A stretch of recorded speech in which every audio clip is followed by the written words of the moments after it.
It's my 2019 Week 10 college football predictions and picks coming your way right now.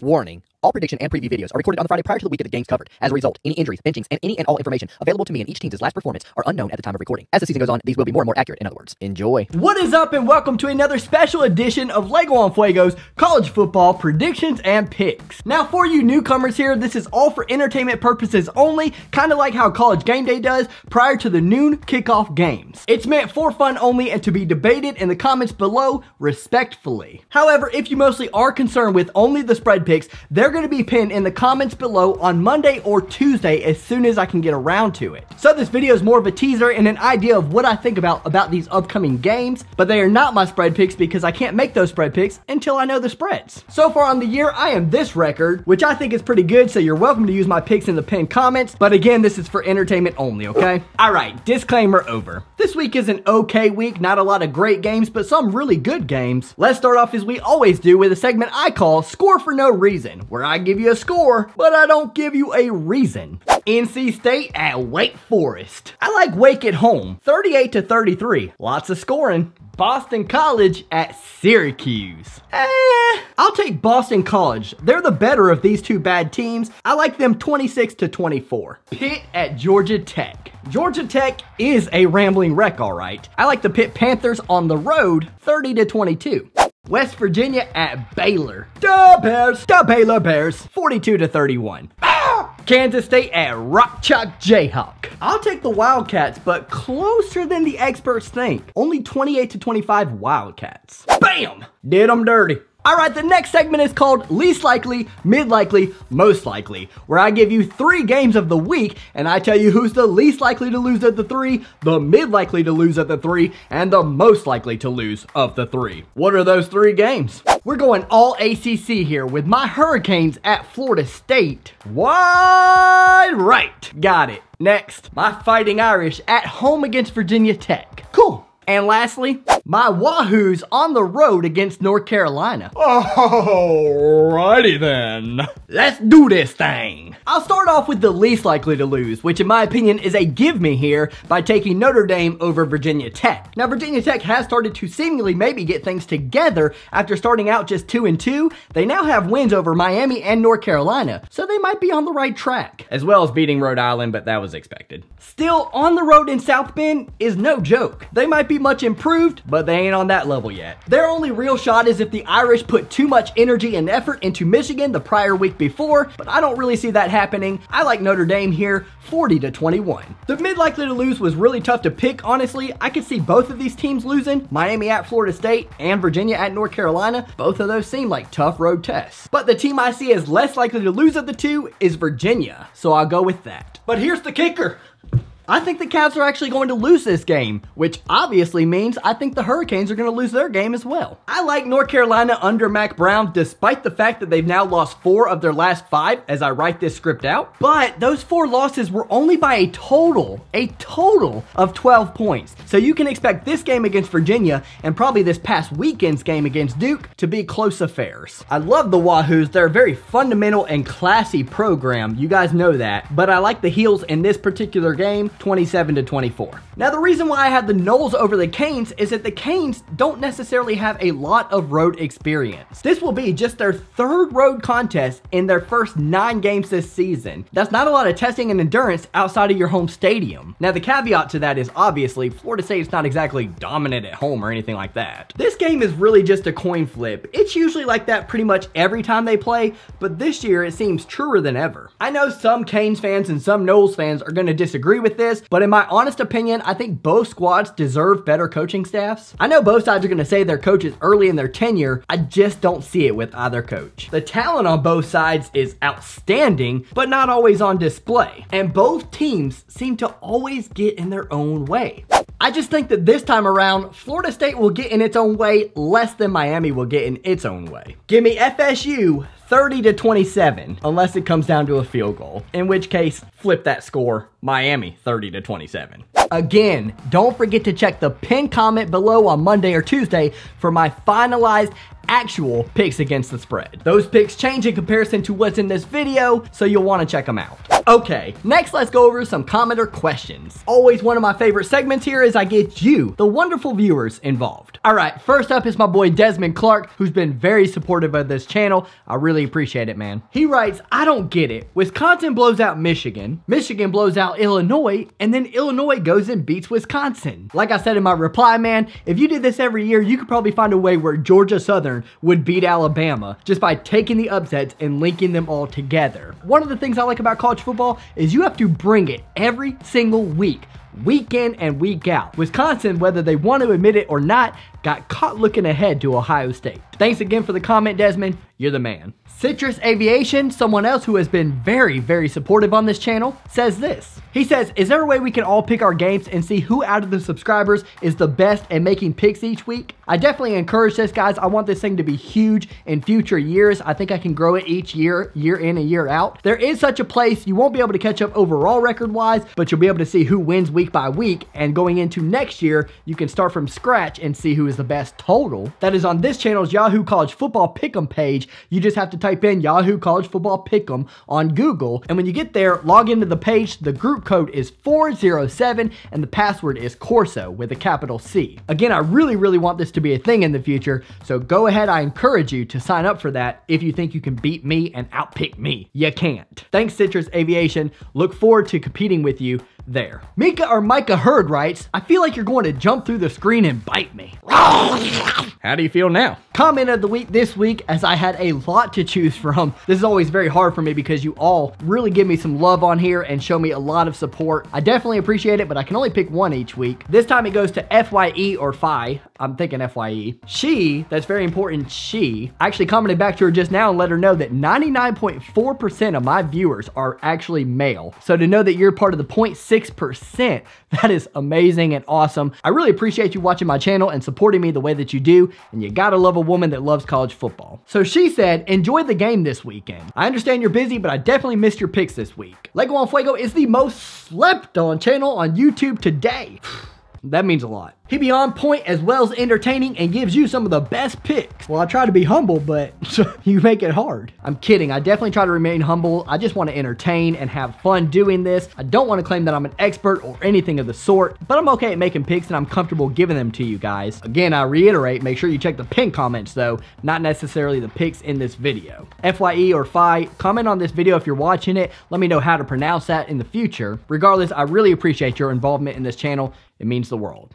Some excellent comments as always. If you didn't get featured this week, no worries. I'll be doing this every week. There's plenty of time and I'm sure I'll get around to you eventually. Next up, we have the segment, You Upset, Bro? This is where I weigh 2 potential upset picks and I give you one that you can have total confidence in. Disclaimer, I am 0-2 at the time of recording this. So maybe you pick the opposite of what I say. This week, I'm gonna choose between TCU at OK State and SMU at Memphis. Look at the American Athletic getting involved without the mention of UCF. So even though SMU is undefeated, they're still on the road against a very, very good Memphis team that I think is going to actually be favored in this game. At the time of recording this, Memphis only has 1 loss, and they're sneaky good at their own home stadium. So since SMU is going to be the underdog in this game, obviously that's the upset pick that I'm going to pick, right? Wrong. I like Memphis at home because they're really good there. Did I say that already? Yeah, I said that already. I like to reiterate things. What can I say?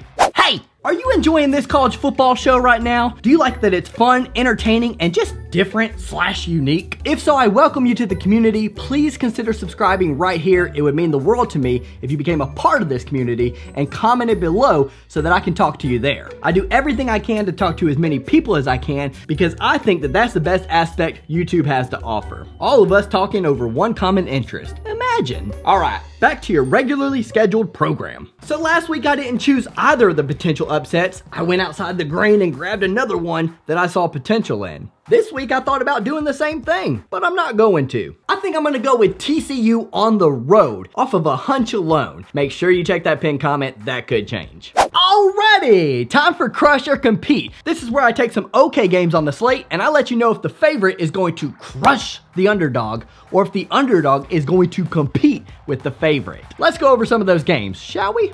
Michigan at Maryland. Now, if you're a frequent visitor here, you know that I'm a Michigan fan. It's tough saying that out loud. I do consider myself an unbiased Michigan fan though. When we played Wisconsin earlier in the year, I was honest with myself and I picked Wisconsin to cover big. And when we played Penn State last week, I picked Penn State. I thought they were going to cover the spread. They did not, but I knew they were going to win. Last week I chose Notre Dame over Michigan, but I changed that pick before the game started in my pinned comment. I got Michigan over Notre Dame. Let's see what happens. Originally, I knew that we can't win big games, but then I thought about it and this isn't a big game for us anymore. We've got 2 losses. All of our goals are over with. So because of that, I felt like we'll play a little bit more loose and we'll take care of business, hopefully to improve going into 2020. Gee, imagine that, a Michigan fan, already focused on next year. I say all that to say this, I think we crush here. We usually do against Maryland. Last year we won 42-21 after originally it was kind of a close game. But in general, we typically win by more than that. This year we're on the road and I don't have as much confidence in Michigan as I typically do, so I think we win like close to last year's score. 45-25 is what I'll say,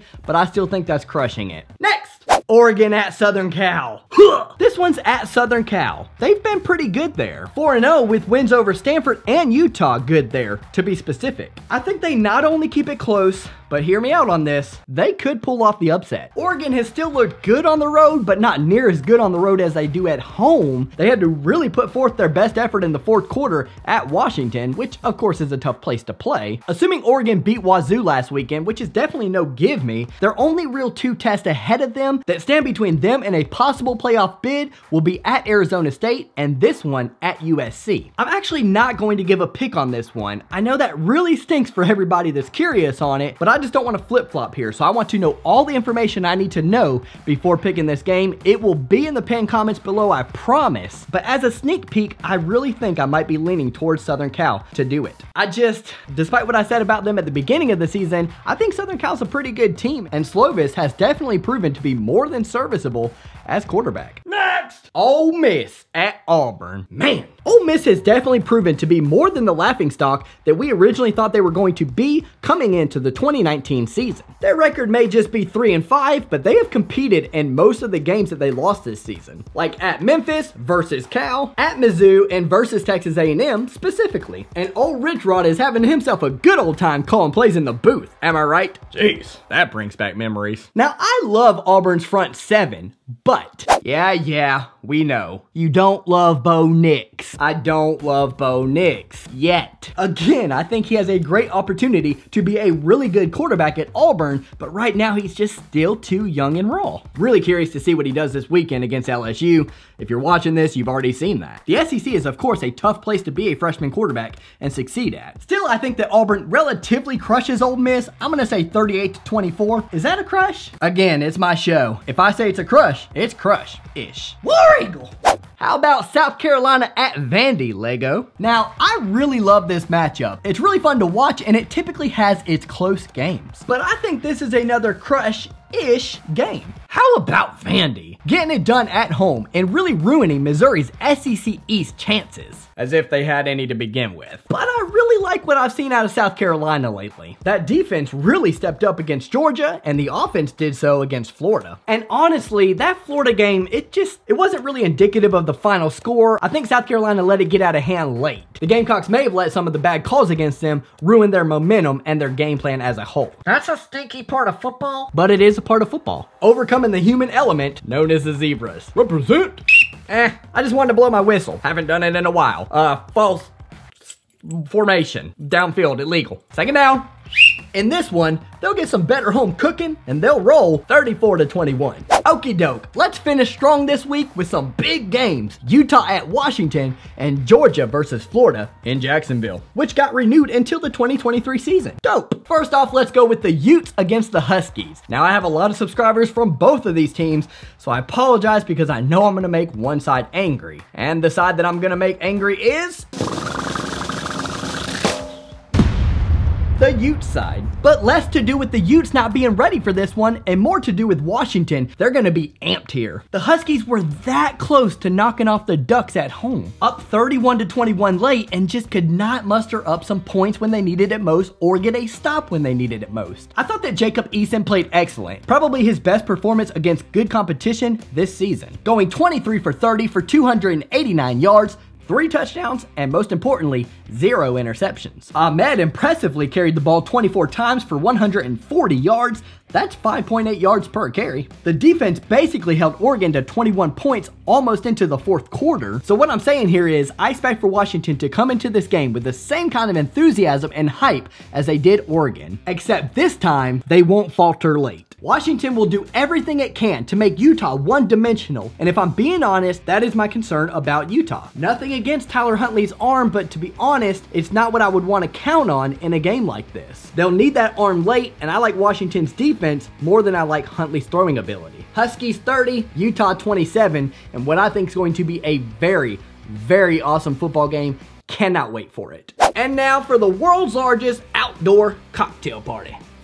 Water. The college days are gone. It's the Gators and the Bulldogs, baby. 2 teams that genuinely cannot stand each other. So much so that they stomp on the opposing team's end zone despite it being a neutral site game. Dope. I'll have the actual preview for this game up here in this corner. After you watch this video, make sure you watch that one. But I'll go over the basic gist of it right now. Can Fromm be consistent and make the big plays in the big moments in this game? He did so last year. Can he do it again? As we all know, Georgia loves to run, outside of the one game that it actually lost against South Carolina, where it threw 51 times. Florida knows that Georgia needs to run the ball to be successful, and Florida also knows that Georgia's offense is methodical. Undoubtedly, there will be a lot of 3rd downs in this game for both clubs. And not to make it too easy, but because of that, that's going to be a huge difference in this game. Which team can convert on 3rd downs and which team can get a stop on 3rd downs. On the other side of the ball, it's all about Kyle Trask. Again, I hate to be so obvious here talking just about the quarterbacks, but let's be honest with ourselves. That position is very important in a game like this that probably will decide the SEC East. Felipe Franks has not performed very well in this game the past 2 seasons, even with having great run support. So what does Kyle Trask do if his guys put up the same kind of rushing stats as Franks has had in the past? Will he be able to take advantage of Georgia selling out against the run? I'll tell you this, I have more faith in Kyle than I did Felipe if I'm a Gators fan. Now there's other things involved in this. In the 2018 game, Georgia's offense ran all over Florida's defense, so its defense didn't help out Franks at all. But all in all, I think everyone can agree that the gap between these 2 teams has definitely narrowed over time. That's from the beginning of the season when we thought these teams were this far apart, and even after 3 weeks when it still looked to be that way. That all changed for Florida when, you guessed it, Kyle Trask came under center. I absolutely love this game. I am stoked for it. And you know what? I think I'm actually going to go with the Gators here to pull off the presumable upset. Kyle Trask obviously has to take care of the football and not fumble it. He's going to have to make some gutsy throws, but all in all, I feel like Florida has probably played better football than Georgia as of late. And how you're playing as of late matters. Beating Auburn, being tied with LSU 28-28 until the game got out of hand, and beating South Carolina on the road 38-27, it's been an impressive few weeks for the Florida Gators. Their offense looks much more fine-tuned than it did early on. I'd obviously love to see the spread first. I mean, that's not an excuse. The spread really does matter when picking these kind of games. But for the time being, I'm going to go ahead and stick with Florida. I'll let you know if I change my pick. But for now, I do have Florida crushing the hopes of Georgia in what was supposed to be a much, much better season for the Bulldogs. Trust me, I know how that feels. Alright, so there it is. My Week 10 college football predictions and picks. I hope you enjoyed them. As always, I enjoyed making them. At the time of writing this, 1,256 wonderful people have subscribed to this channel, helping me to get one step closer to achieving a goal of mine, which is paying off my student loans through this channel. It's of course free to subscribe, so if you'd like to, please do so right here. I'd really appreciate it. It'd mean a lot to me. This dude's going to earn paying off his student loans, and he's going to entertain and talk college football, the sport that we all love, in the process. Alright, I'm Lego on Fuego. The fire's out for now, but it will be back up and running again real soon. I'm going to watch Stomp the Yard. Should get me very amped for this Gators Bulldogs game. Cause today, you suckers got served. That's what? That's the wrong movie. That's my bad. Serve! Serve!